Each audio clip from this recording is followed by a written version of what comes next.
Good afternoon, everyone. Afternoon. Afternoon.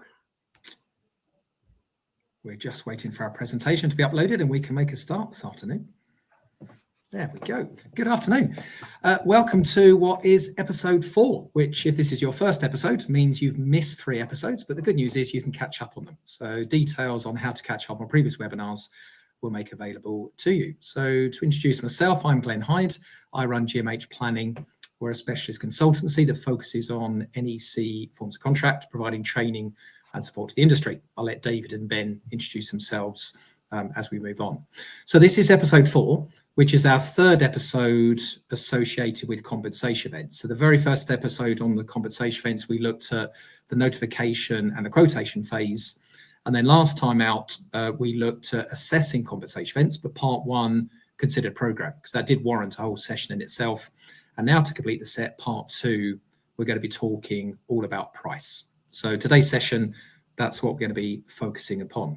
Now, we'd love you to ask questions along the way. So please feel free to put in the chat, ask questions along the way. And then we'll either pick them up during or we'll have a good amount of time at the end to pick up on any other questions as we see fit. So I'd like to introduce you to David from CECA to introduce himself and also a bit about CECA. Thanks, Glenn. Hi again. I'm David Allen, the Executive Director for CECA Southern. Back for part 2 of the webinar around assessing compensation events today that will be looking, as Glenn said, to address the price element of that. Some of you who've been on these webinars before will know that CECA Southern are just one part of a member-led trade association that represent organisations delivering and maintaining civil engineering infrastructure across the mainland UK. And you can find out more about what we do by going to our website, and that'll give you the whole list of all the bits and pieces we do, which are quite comprehensive. However, from the training and awareness perspective, we deliver NEC training, and we understand that our members can face enormous challenges in getting compensation events approved. So I'm really pleased that that's actually going to be the focus for us today. As I say, to learn a bit more about us, please visit the website and we can sort of update you on that. But I would also echo what Glenn's just said. If you have questions of your own, please put them in the chat function and we'll all learn from them. This is all about collaborating around how we use the contract and some of the challenges we have. And unless you sort of get those across to us, then we're not going to be fully aware. So with that, I'll hand you back over to Ben from Gather to take you on to the next stage. Thank you, David. Good afternoon, all. Yes, I'm Ben from Gather Record Management. And today's episode is, as David and Glenn have said, all about assessing compensation events. And this time, we're going to focus on price, having looked at time impacts last month. So quick overview, quick recap on compensation events. Glenn's just going to take us through that. And we're going to look at that compensation event process just to orientate ourselves and remind ourselves where on that we are. We'll just also recap on the dividing date. We'll look at some examples and the significance of that. Then we're going to jump into the real sort of main topic.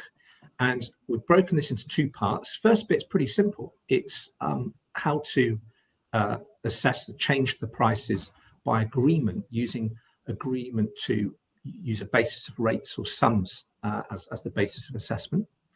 And we'll look at why you might do that and actually probably encourage you to do it where the conditions and circumstances make sense. Then we're going to break into the bit that personally, I don't know about you, Glenn, I find is not well understood. So every training session I've delivered over the years, I try and squeeze in this a little bit of practical theory, do a kind of case study, do a calculation, really to tease out whether or not this clause 63.1 is understood. And to do that, we're going to look at 2 worked examples. We're going to look at a deletion of an item from the scope and also a change to an item in the scope. And on both of those cases, we'll be using the default approach of defined cost and the resulting fee. So looking forward to that. Should be a good one. And then, as always, we'll round off with common problems and solutions, and we'll take your questions. So with that, I will hand over to Glenn. What's a compensation event, Glenn? I wish I knew. I was hoping you're going to tell me, Ben. So, compensation event, well, it's an event which, if it occurs through no fault of the contractor, entitles the contractor to change the prices, the completion date, and key dates. Well, when relevant. As we saw last time out, just because there's a compensation event, we've got to demonstrate the impact it's had on the program. So you can't just unilaterally move a completion date every time there's a CE. It needs to be on the critical path or on the chain of a critical path leading to a key date.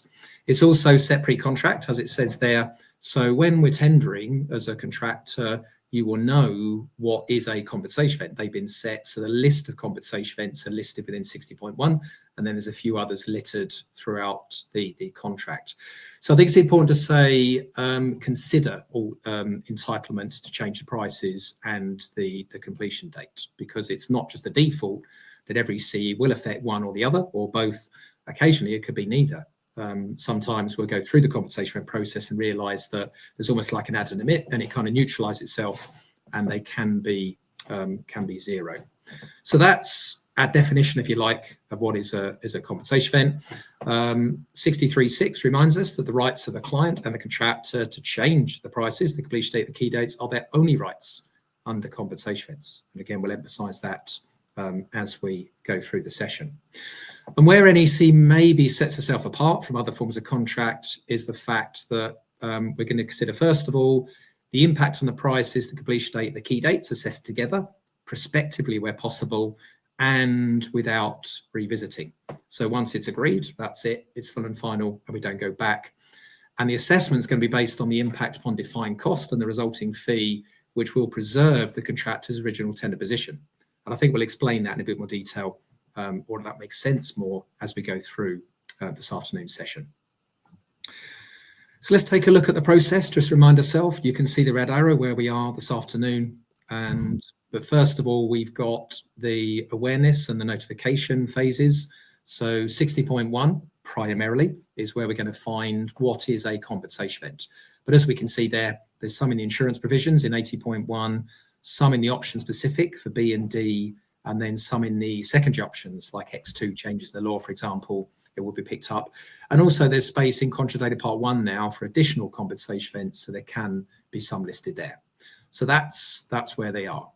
And then the notification phase and the quotation phase are covered there in section 61 and section 62. So that's what we covered on our first webinar when we were talking about compensation events, which is actually our episode 2. So we talked about either party can notify. So sometimes the project manager, sometimes the contractor will be notifying. And then we talked about the fact that obviously the quotation process will be the next one. And we're really going into the detail today as to what that quotation will be made up of. So time we've considered in the last episode 3, but we are focusing on the quotation assessment here within the assessment. We also talked about project manager assumptions as well. So that was more in episode 2. We talked about the project manager can make assessments or on which the contractor can base the quotation. So for more details on that one, do pick up on our previous webinars. But today we're focusing on the assessment phase, and naturally we'll be picking up on the conclusion, which is implementation. So that kind of sets the scene as to where we are in our journey. Indeed. And if you have a copy of this, which of course you have on your desk, not in your drawer, I might need a new one, Will. Mine's getting very tatty now. It's only 2 years old. If you've got one of these, have it open, and we'll kind of read through. Obviously, with slides, we sometimes for space need to abridge the clauses, but it's important to read them properly. It takes seconds, half a minute or so to do it. It's well worth capturing the whole thing and following the language of it. So we're going to look at clause 63.1. Last time it was 63.5. We were looking predominantly in the last episode at time. We're going to hone in now and target in on 63.1. And this, I don't know about you, Glenn, but this is the one in the training where I put the slide up for 63.1. Everybody nods at it. We think we know what it means, and then we go on and we do the next slide. And I'd like to loop back round and just check that we've nailed this. And that's the purpose of these case studies that we're about to open up and have a good look at. Before we do that, new to NEC4 was a little bit of drafting that and we covered this in the last episode as well, for time, but it also has just as much importance to assessing price change. And it's a concept called the dividing date. And it kind of makes clearer the intention of NEC 2 and 3 in that we have to have a static point in time which divides the work done from the work not done, such that we can apply cost and time risk allowances for things that have a chance of occurring that are at the contractor's risk. And, because NEC is prospective in nature in so many things, whether it's forecasting your defined cost in your applications for payment for options C, D, and E, or forecasting the effects of compensation events post-dividing date, it's important that that date is understood to be static. Now, this means that even if we end up revisiting a quotation, maybe instructing a revised quotation, and we might go around that loop a couple of times, hopefully not, but certain circumstances might mean we do, that we lock in that date so we don't keep overwriting and resetting this date. We also lock in the accepted program current at the dividing date as well. So this brings stability to the assessment, and it also aligns much better price and time assessment. So that's what it's for. It's not a defined term, but it is described in the clauses in a literal sense. And it's simply the bit that separates the actual defined cost for work already done and forecast defined cost for work not done by that dividing date. It gives us that kind of stable platform within which to apply risk. I say it doesn't reset. What we do need is a little graphic, perhaps, that gives us an inkling, a quick look up as to what sets it. So how do we know what that dividing date is from compensation event to compensation event? Well, this next slide should help us with that. Glenn? Yeah, so we picked some examples here where sometimes the assessment is potentially retrospective and equally where the assessment is prospective. And one of the, I don't know, maybe more surprising ones people find in training is they don't quite realize that if we take the number one on the right-hand side, project manager gives an instruction change in the scope. Well, unless the contractors had an instruction in writing for the project manager to change the scope, they should not have been doing anything before that instruction. So therefore, that one can only be prospective, as in we'll only be looking at forecast defined cost, never actuals, because in theory, you wouldn't have done any work without an instruction. And if you have, you need to come on to one of our other webinars to learn why you shouldn't be doing things without an instruction. But we'll save that for maybe episode 7.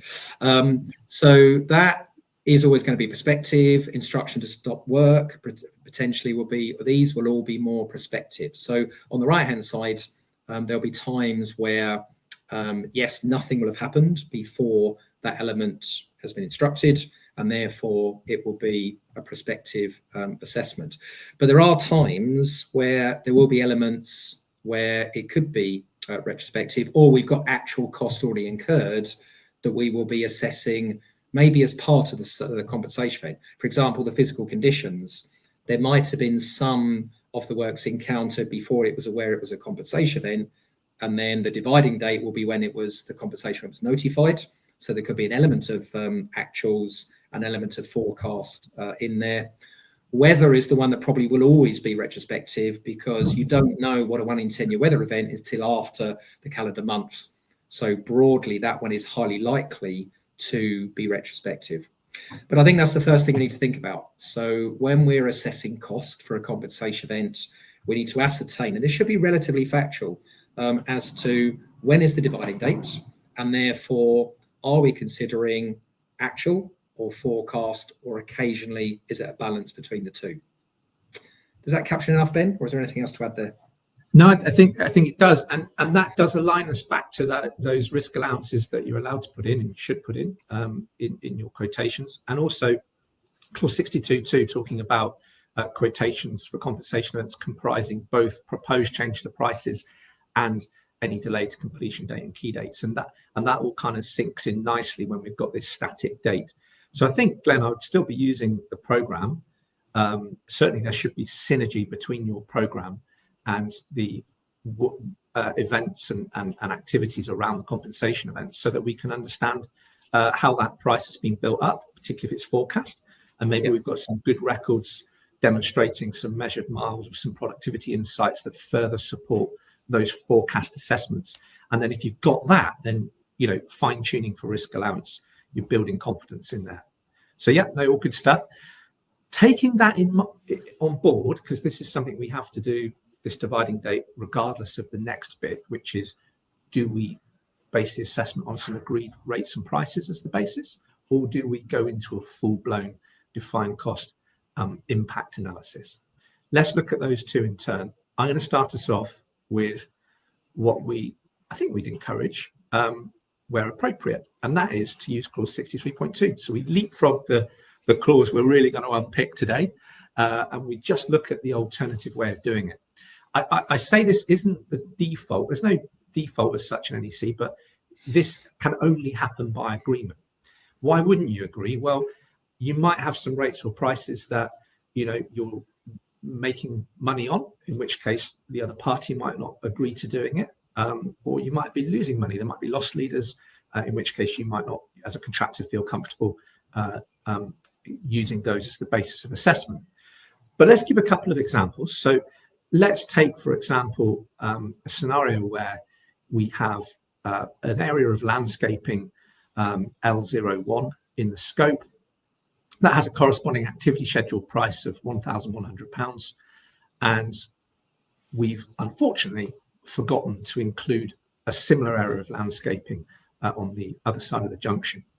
So we need it. So we do an instruction changing the scope under clause 14.3. That triggers a compensation event, 60.1 number 1, and we instruct quotations. Now, whilst we're sort of getting ready to receive that quotation, hopefully we workshop that with the contractor so we don't shock and surprise each other and burn management time unnecessarily. It comes to light that, this is very similar to a slightly bigger area, a couple more trees in it. Shall we just base it on the price of £1,100 plus a bit? And you negotiate and say, okay, fine, let's agree a price of £1,250 for that bit of work. That's 63.2 in action. Bill of quantity example might be, look, we want to extend this wall a little bit. Okay, it's not the other end of site. It's not a brand new wall somewhere else. It is a change, not a remeasure.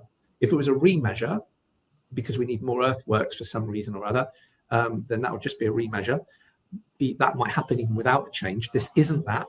We haven't had to remeasure this. This is extra wall, but it's only 20 meters. We've just done 2,000 meters squared. We need an extra tiny little bit. Okay, let's use the bill rates. The scenarios here are where it's a low value compensation event and it doesn't make sense to spend pounds achieving the accuracy for pennies, if that makes sense. We don't want to spend 800 quid fine tuning that 1250. Okay, if we did, maybe we get to 1225 or 1275. We might be 50 quid out. It doesn't seem worth going to. So if both parties are in agreement, we can do it. Again, it might not seem worth building up in the schedule of cost components, the people, equipment, plant and materials, subcontractor costs, and then adding a fee on to get to that extra 20 meters squared. You might be accurate to within another 50, 60 quid. Is that really worth it when you consider the quotation might cost you a few hundred at least?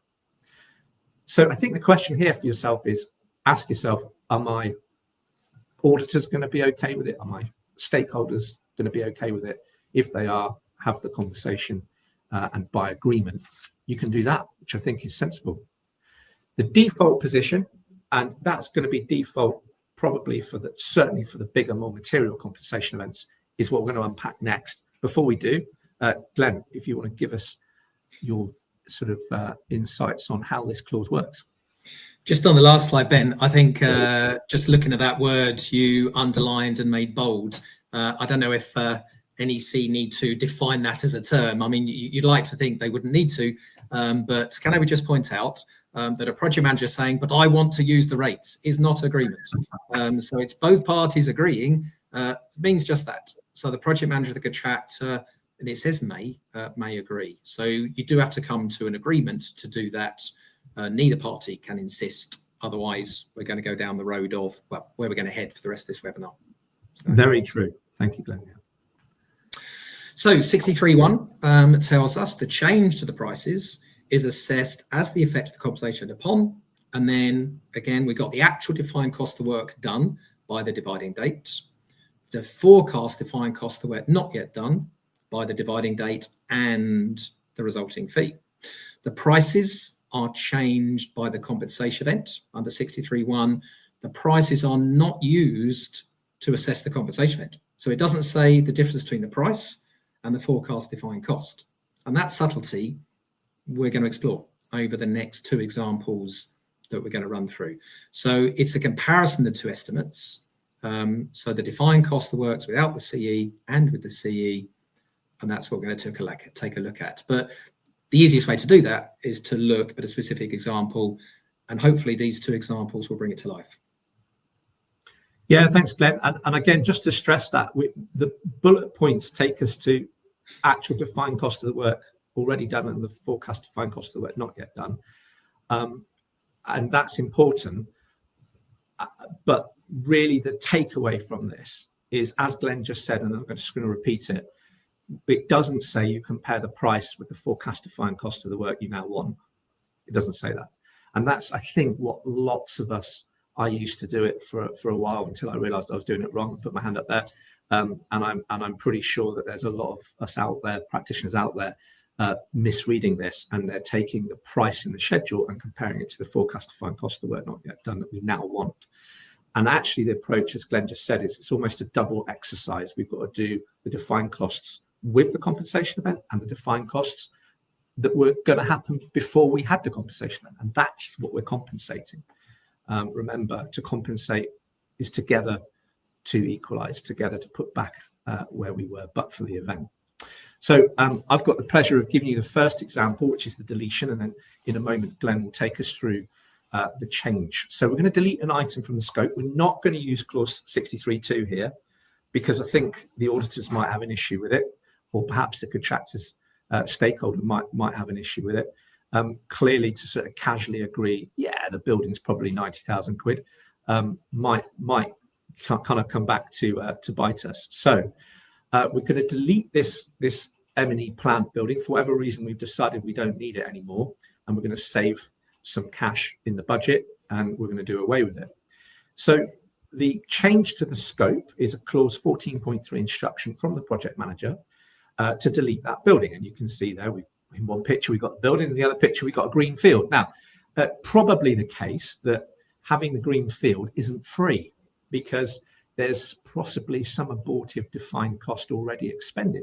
We might have gone and done a survey, we might have gone and put some small road out to it, or whatever it might be.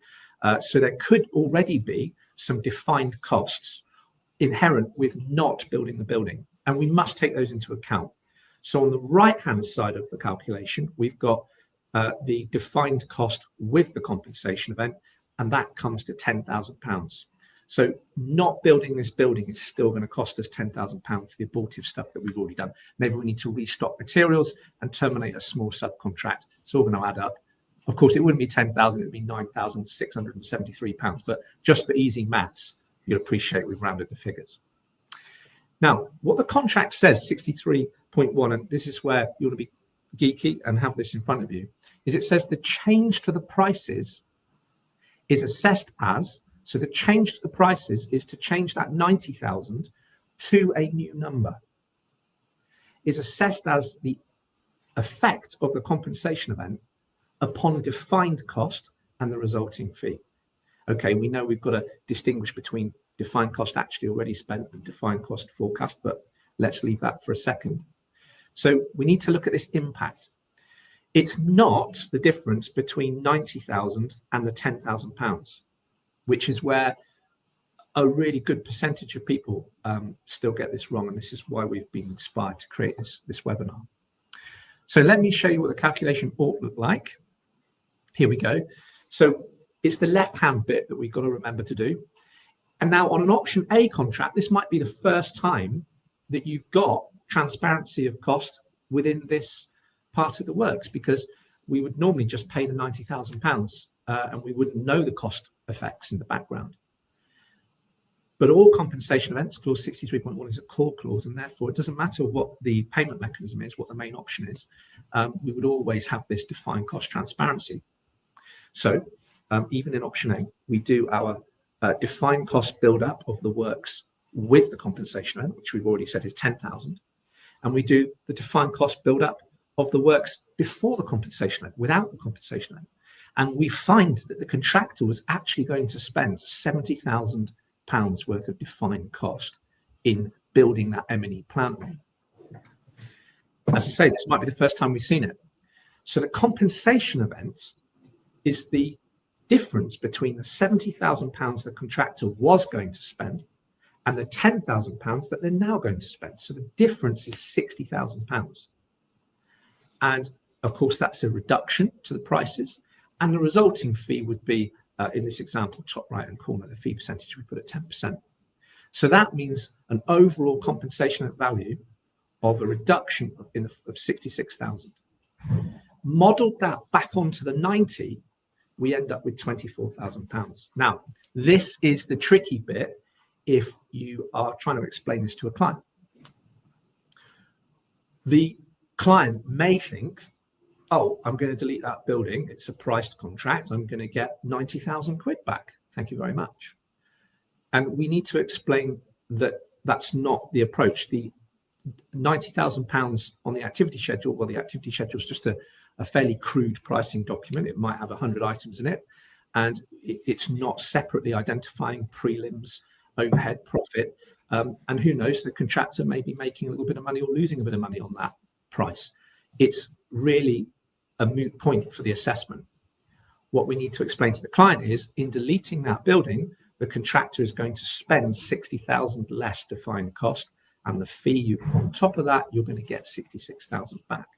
And this is why it might, if it's not pressing and critical, you might want to explore this with a proposed instruction, a proposed change to the scope before pressing the button on it to see what the true saving actually is going to be. So I've put in the top left there scenario 1, and let me just bring in a second scenario. This time you can see if you look at the left hand side of the calculation there, we've got a £90,000 price and a £70,000 defined cost. Let's just look at the second scenario. On this one, we've got a £90,000 price and a £100,000 build cost. So forget scenario 1 for a second. We're now in a situation where we've done the right-hand calculation. All of this would be a single quotation. So within this quotation, we've done this right-hand side with the CE, and we come to £10,000. And in this scenario, when we calculate the defined cost of building that building, if we were to do it today, we get £100,000. So this time it's more than the £90,000 in the price, in the activity schedule, which is irrelevant. Again, it's irrelevant. We mustn't fixate on that. The clause does not say compare the price with the new cost. It doesn't say that. It says the price changes as the effect of the compensation event on cost, which means we have to model it with and without the compensation event. And this time we get £100,000. So 100 to 10, the difference is 90. The contractor is going to spend £90,000 less. We model the fee percentage onto that. We get a reduction of 99,000. So on this occasion, the activity schedule price needs updating. There's a couple of ways to do this. We'll touch on that. But effectively, the contractor's going to give back another £9,000 on top of the 90. This is all recorded, so you can watch this again, and you might want to watch it a few times. I certainly had to watch it a few times when it first clicked for me. But it's a very elegant way of isolating the effect of the compensation event as a change, and it leaves the tendered position alone. So you can see in this scenario, this is not what I'm about to say, take with a pinch of salt, because I've just explained the activity schedule is a crude apportionment of your overall monies against, a limited list of activities. But just very crudely, the contractor was always going to lose 10 grand against that price. If you look on the right-hand side column, without the building, there's a similar result. So you need to unpick that yourself with a few worked examples to get to the bottom of it. But this theory will hold. We're compensating the effect on defined cost and modelling that back onto the price. Okay, anything to add, Glenn? Yeah, a couple of thoughts. One, we've said, and you rightly said, that it's defined cost plus fee. Yes, contractors, you do have to give feedback on omissions of work. Sorry, we don't write the rules, but I think if we did write the rules, we would probably say that's fairer than not. A lot of contractors seem to think that, hang on, no, what about a loss of profit? Yep, there's an argument to say that could be unfair, but the contract says it's defined cost plus fee. So with extra works, it's defined cost plus fee. With omission of works, it's defined cost plus fee. So we just have to accept that, yes, you would need to give the feedback. That second example, I think, is really interesting. I do wonder how many contractors will admit it would have cost them 100,000 really, or not the 90. But like any quotation, the project manager would have to assess if the contractor has assessed it correctly. So in theory, they should build that up to 100K. But like any compensation quote, the project manager would have to make their own assessment to see if indeed the contractor has assessed it correctly. And I do find this is the one time that a project manager might say that a contractor's not assessed it high enough when it is a saving rather than obviously an additional element of works. Yeah, and in terms of, I guess you're right about the fee being passed back.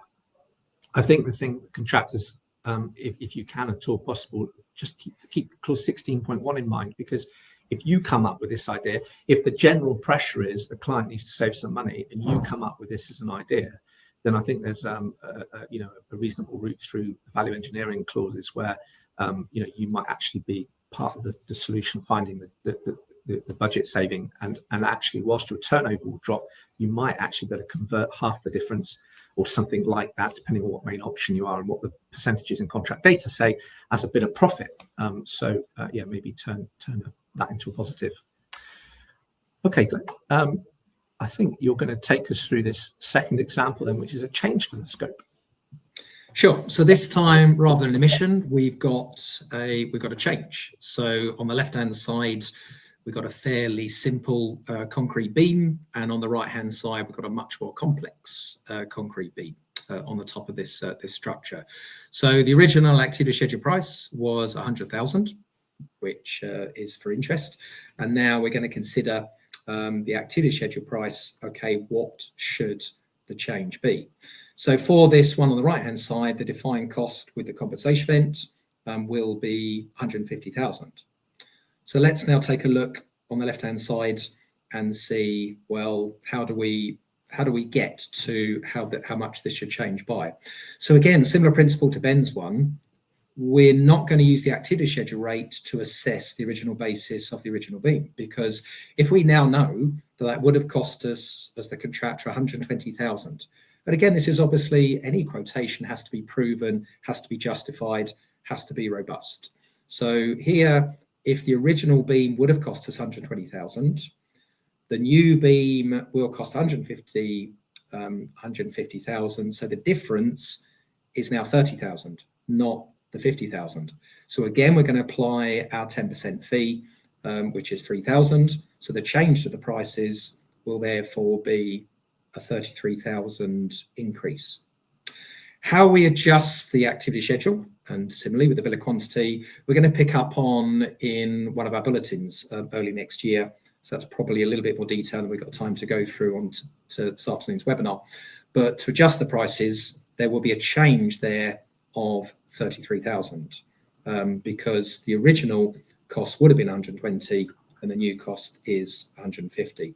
So in a similar vein, we need to ignore the original activity schedule rate, and we're building up for first principles to see what the true difference actually is. So that's where it's more. I think we've got one more example, Ben, haven't we? Where so this time, if the original structure could have been done for 70,000, and the defined cost for the new one is 90,000. Then again, the difference is 20,000. Applying our 10% fee, so the change this time will be 22,000. A lot of people struggle.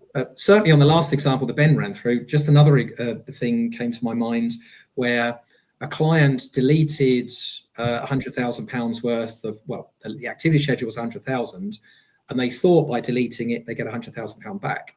And when we submitted a quote, there was a fraction of that, and there was good reason why it wasn't going to give them anywhere near the saving they thought it would be. When they got the quote through, they said, well, that's ridiculous. We get hardly a saving at all. And when they went through it and understood it, they said, well, we're going to instruct it back in then. So they instructed it back in, but unfortunately we'd cancelled all the fabrication and the procurement slots. So to add it back in was now going to be 150,000. And because they'd instructed it, they said, well, we can't afford that. And then they said, well, we'll have to cancel it again. And we said, well, we've incurred costs now because you've already incurred cost. So it sounded a bit like Laurel and Hardy-ish, but to cut a long story short, they had to omit the works and it cost them about 80,000 to not have anything, where if they'd left it alone, they'd have had the works for 100,000. So I think, Ben, you said there that if there's time, maybe the proposed quotation would be the best route to go down. And I'd certainly echo that, where there's time. So if there is, the proposed quotation would allow you to see what this difference will be and then make a decision if you want to go ahead or not. Yeah, it's a really good point, Glenn. And again, what this does, just to emphasise what we've just said, Glenn, is it's isolating the effect of the compensation event on cost. So it's totally uninterested about what the price is. We just superimpose that change back onto the price to preserve the tendered position. So when looking and pricing, it's important to know when you're pricing work, right? Because if you suspect that this client, they keep changing their mind, they've said they're going to need one of these. I think they're going to need 4 of them. There is no benefit to leaning up all your rates and loading that one item in the hope that if you get 3 more, you're going to get 3 times that price. You're not. The extra 3 will be assessed in defined cost and you'll pay the extra. So there's no sort of tender pricing sort of benefit here. Gamesmanship. There's no gamesmanship. And we chose these figures very carefully to illustrate an important point. You'll see on this second scenario, the defined cost with the compensation event is 90,000. The defined cost without the compensation event is 70. And the thing to note there is that the defined cost with the compensation event is still less at 90,000 than the original price. And you might find clients are reluctant to understand, well, why would I pay? Hang on a minute, I've got the full details now. It was only going to cost you 70. So I ought to be able to have the thing that costs 90. You're still making 10 grand. That argument is deeply flawed. No, we tendered it in the round. And this part of the works were going to cost us 70 grand and now they're going to cost 90. You can't wipe out my tender advantage just because you want a slightly different shaped beam. And if we go back to scenario 1, I think there's a lot of contractors out there who may well be losing or winning, and not just contractors, you can talk about clients as well, who may win or lose money unknowingly by approaching this incorrectly. Because certainly, Glenn, I don't know about you, but when I first started with NEC, I would not have looked at this left-hand side. I'd have probably got, when we get to the scenario, I'd probably got that far, and I'd have thought the compensation rate was worth 55 grand. Would you got anything different, Glenn? No, I think exactly that. And I think something you said earlier, Ben, sort of resonated with me as well, where it's trying to put you in the same position you would have been. So you would have made or lost anyway. And after the compensation event, it's trying to put you back in that same position that you would have been. And that's what I think people struggle with seeing. They don't quite see that. Exactly. And here, I just thought of the other way I might have done it. If I compare the 100 with the 150, which is the wrong way to do it, in case you're watching this on playback, then you'd add your fee, you get 55. So that the new price would be 155. That would be wrong. The other wrong way to do it would be to delete the 100 and put the 150 in plus the fee, which would give you 165. That would also be wrong. The bit that's missing from these quotations, and if you look at something like Managing Reality, that box set there, you can see the suggested template for setting out a quotation has this sort of before the compensation and after the compensation event defined cost assessment, and it's the difference in the two which is what gives us the effect of the event on defined cost, and that's the crucial bit. Anything further to add, Glenn? We are, by all accounts, spot on in terms of time. We might actually have a full 20 minutes of questions, Will, if you want to line us up some questions. Anything else to add? We've got a few more slides to cover, but anything else on this, Glenn? No, I think we've covered. I covered most of the points. And again, I think you said a couple of really good pertinent things this afternoon, and one of them is that there's no point in playing games with your rates anymore, and that's what NEC has tried to cut through. It's tried to set up good practice project management to avoid gamesmanship, to avoid sort of wrong behaviours. So if you do have an increased rate or an increased activity schedule rate, well, you're not going to carry on taking the benefit of that going forward, because it's going to be assessed based on actual or forecast defined cost. So yeah, by agreement, if both parties agree it's about right, then we're going to take it forward. And obviously, if either party doesn't think it's about right, then okay, you won't take it forward. The cynical client might say, well, contractor, why are you proposing an activity schedule rate? It must be much cheaper, otherwise why would you be proposing it? And hopefully, well, it might be the case occasionally, but genuinely the contractors are trying to say, well, look, it feels about right, and here's our rough breakdown. If you just want a very quick thumb sort of rough calculation that shows it's about right, it's going to save us a lot of work if we both agree this is about right. So yeah, we started off by you can use it that way, which is good, but then we've obviously gone full circle, which, well, I guess that's your conclusion here, Ben. So wrapping those I think as practitioners, we want to be careful that we're not looking back at too many events and thinking, well, looks like we kind of accidentally did the agreement through the process of submitting a quote which was based on comparing price with cost. I mean, once these quotes are accepted or assessments being done, they're implemented, right? So, the only way to change that then is adjudication. But so I think, the best time perhaps to have this knowledge is before you start. The second best time is probably today. We can move forward perhaps with, if we have been looking at it slightly with the wrong approach, this perhaps is that turning point where we can consciously say we're going to use 63.2 because no one's winning or losing lots of money on the tender. The work is similar, it's close by. If you're happy and I'm happy, let's save the cash on putting all that complex quotation stuff together. Otherwise, off we go. And I guess the overriding thing with this is there's a bit of admin to do, but if we put more effort into the scope, then hopefully there'll be less change. And it was never NEC's expectation to be quite so many variations of balance. And I think Glenn talked about this before, and maybe that's another subject altogether. I would just touch on, it's like we've got nearly a dozen questions, so I'll just be brief. I'll just touch on if we are changing the prices by this default mechanism, then we have to do something with that. Now, we've shown in these previous two examples, there's actually a clause in there, 63.14 for main options A and C, which is to say that the change is in a form of the change to the activity schedule. In 63.15, it states changes in the form of a change to bill of quantities, and that one's a little bit more complex. So we know that there are these different ways of reflecting that implemented price change back into the price schedules. You shouldn't be having a situation where you're paying for the original works off the activity schedule, and then you've got a separate schedule which you're paying compensation events for. Your compensation event should be implemented in the form of a change and update to the activity schedule or an update to the bill of quantities. And we're, as Glenn said, we'll unpack that a little bit more, because you could end up, deciding to have a ghost item. In the case of a deletion, here we got minus £9,000 ghost item or a plus £24,000 ghost item, which I think is nice because it preserves the cash flow. Whereas other options might be to spread that price change over the remaining activities. And of course, there's an argument for updating your activity schedule because it no longer reflects the operations of the program. So a few different practical ways of approaching that. Too big a topic to bite now. We'll have a look at that later.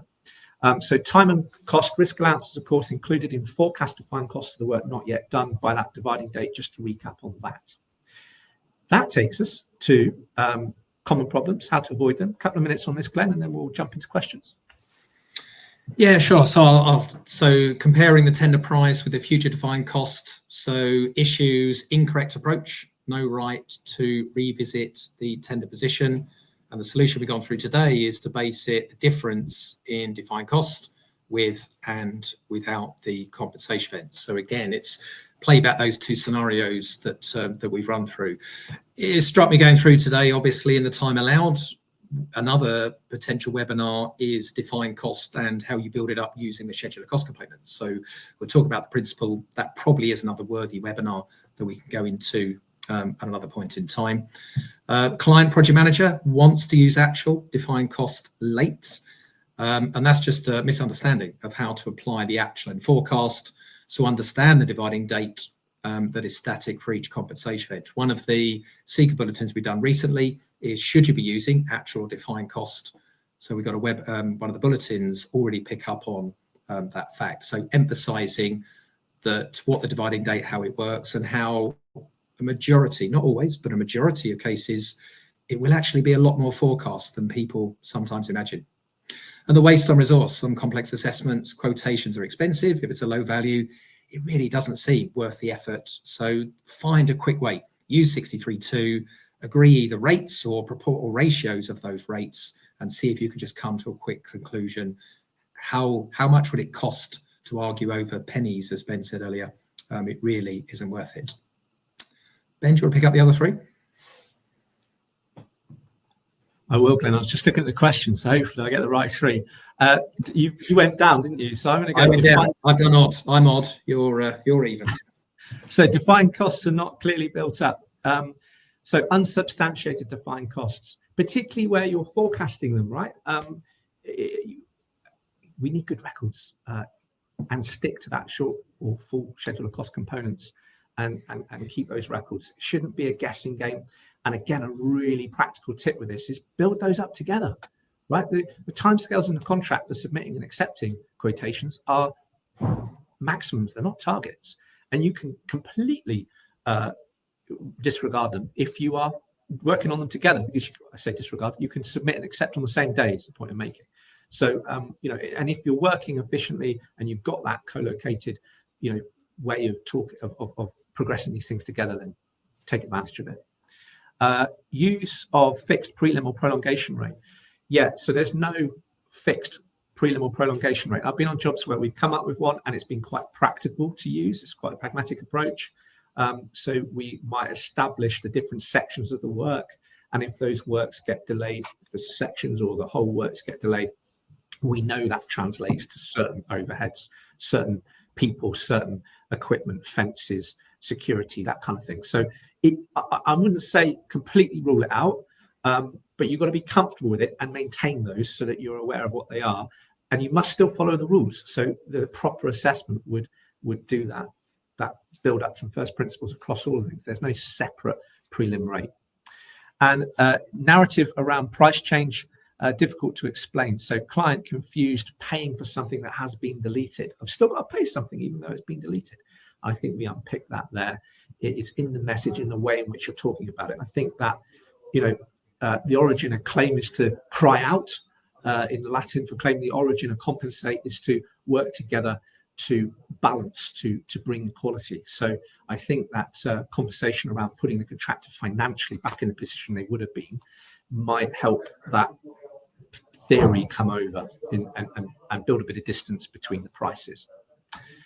And of course, the approach you take to them. So if we know this up front, then we can be cautious in talking about budgetary savings and what the omission of something, deletion of something might do. Okay, that gives us time for questions. I think there's a little bit of lag on getting the questions on the screen. So here we go. Here's the first question. So can the project manager, sorry, Darren, so you had two questions. We've jumped on the second one. Can the project manager request that a CE is broken down into two separate CEs, one dealing with the cost of change, excluding any program consequences, and the second dealing with the program consequence? So the answer to that is no, and actually it's not desirable. And the whole sort of big nuance with NEC is that we deal with time and money together. So we are, the big payoff there is that we are getting better budget certainty, an outcome earlier on in the project. We're dealing with change of small chunks. We've also got the staff dealing with the actual works contributing to that in a contemporaneous manner. We're not sort of wrapping up the admin several months, years afterwards with people who weren't there anymore. And in a sense, yes, it's a bit more, I wouldn't say, yeah, it's a bit more difficult. No, I wouldn't say it's more difficult. It's a different approach, and it's more similar perhaps to the, tendering of the works, the whole of the works. We're just doing a smaller chunk of that as we go. So we do need that kind of estimating, forecasting skill set in the team, even on the priced contracts, in order to do this properly. So no, time and money together. I still see correspondence. I'll hear our direct costs. We'll let you know the time effects later. That's not a compliant compensation event. We must deal with time and money together. Anything to add there, Glenn? Yeah, just to echo. So time is money, so we can't separate the two. And it always amazes me how people think, oh, we haven't got time to look at the program bit now. Well, how can you not have time? And if it feels difficult to assess the program element now, I can promise you one thing: it's going to get worse with time, not better. So people think that if we'll give it a bit and we'll be able to see what the program impact is. What information you got now is the best, the least subjective you're going to have ever. So deal with it, tackle it head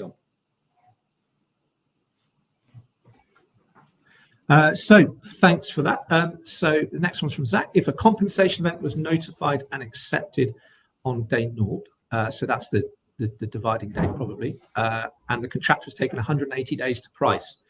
So maybe they haven't put their quotation in. I mean, if they take more than 3 weeks under the contract, the project manager has to assess it. So it's one of the rules under 64.1. If you don't get quotation within the time allowed, because you can extend that within that 3-week period. But if that's not happened, then you have an obligation as a project manager to assess it yourself. So NEC is all about keeping the momentum. I think the only way you could get to 180 days is that if you get stuck in that cycle of submitting within 3 weeks and replying within 2 weeks, and your reply being I instruct to revised, you could in theory stretch it out to 180 days.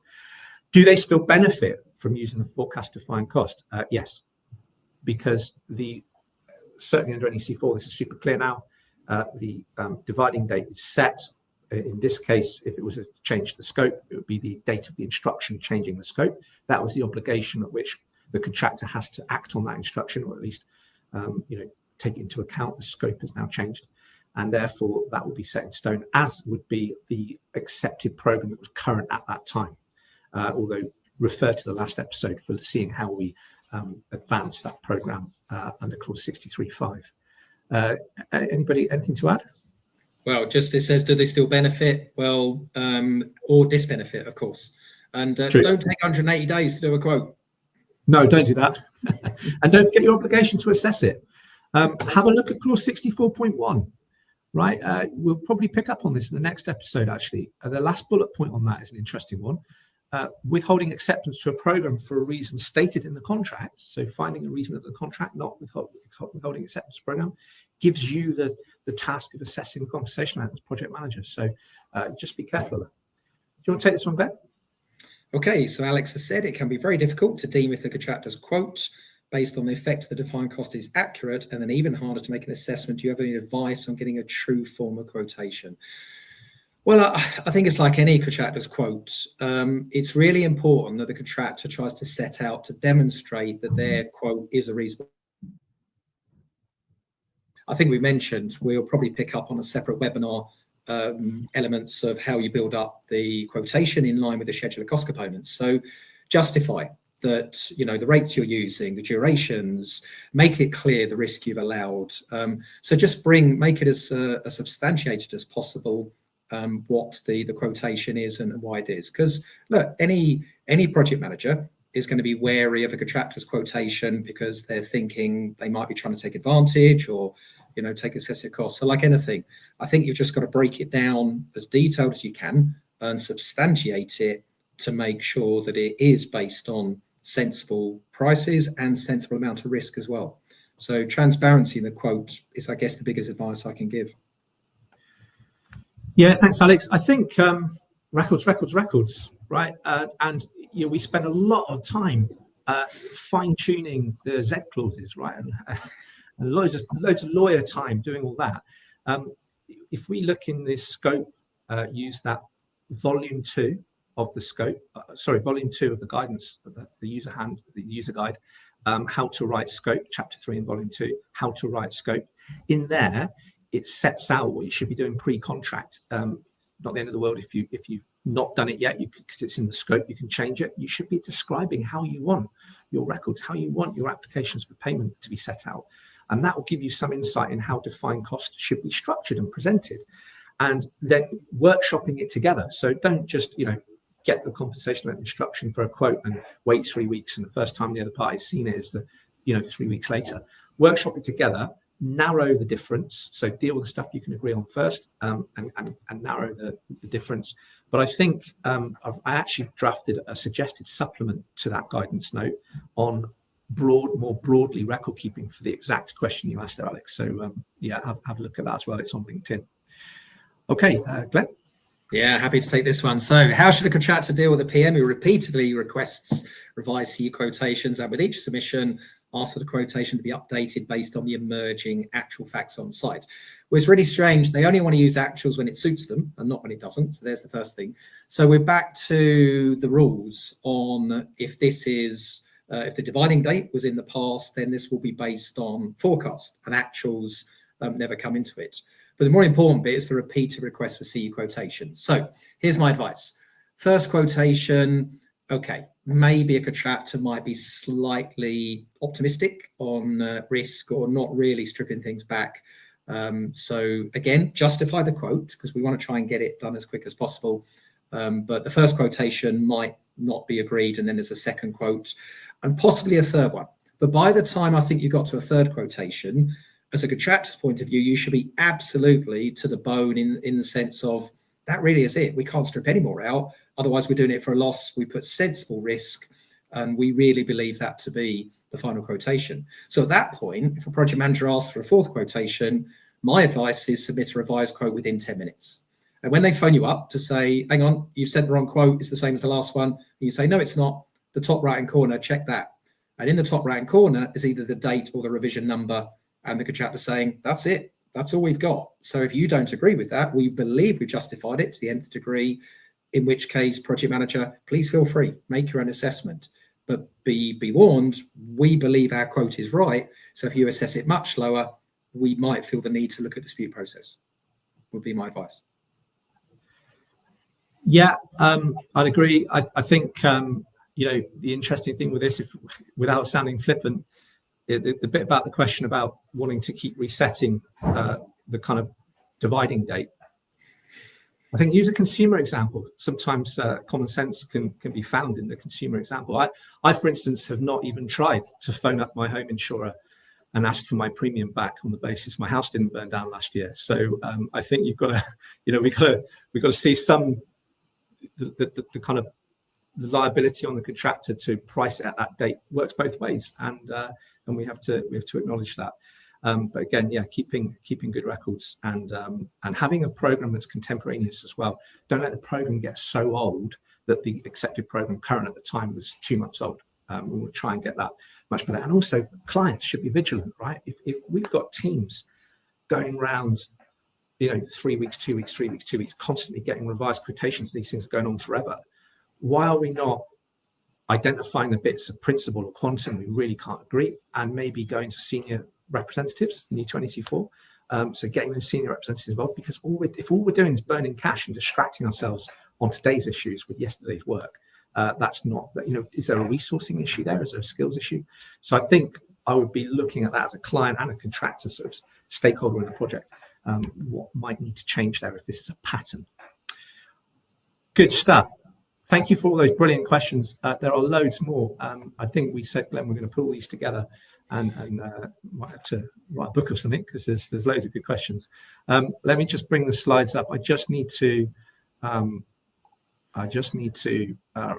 this off by letting you know about the next episode. Glenn, this is really your bag, I think, isn't it? We'll have to let you introduce this one. Yeah, this webinar is going to be 7 hours long. So yeah, program, getting it working for you. So we're going to be thinking about all aspects of the program, And yeah, we'll look at the contractual obligations, but also some practical obligations as well, as to how we can really get the program getting the most out of it is the important thing. So I'm an ex-planning manager, so I kind of recognize that they're important, but not everyone has the same passion or recognition of them. And the important thing is everyone in the project team needs to be feeding in and out of the program. So the next session is not just for planners, it's for operational, it's for commercial as well. Good stuff. And the link to that will be in the chat, if not right now, in the next few seconds. We're going to finish on time for once. David, do you have any closing remarks? Yeah, I mean, obviously there is a question about the programme that will be picked up, no doubt, next time we speak. But that is key. Keeping the programme up together, getting the agreed programme note will help this process, because that's often the first challenge that is faced, trying to identify where a compensation event sits within the overall programme and therefore what the impact really is. So I think that's key, and if we could get better at getting that sorted, we'd all be happier. Thank you, David. So it's goodbye from me. Goodbye from me. One day we'll get that to work properly. Thank you very much, everyone. Thank you. Cheers. Thanks, everyone. Bye-bye. Bye-bye.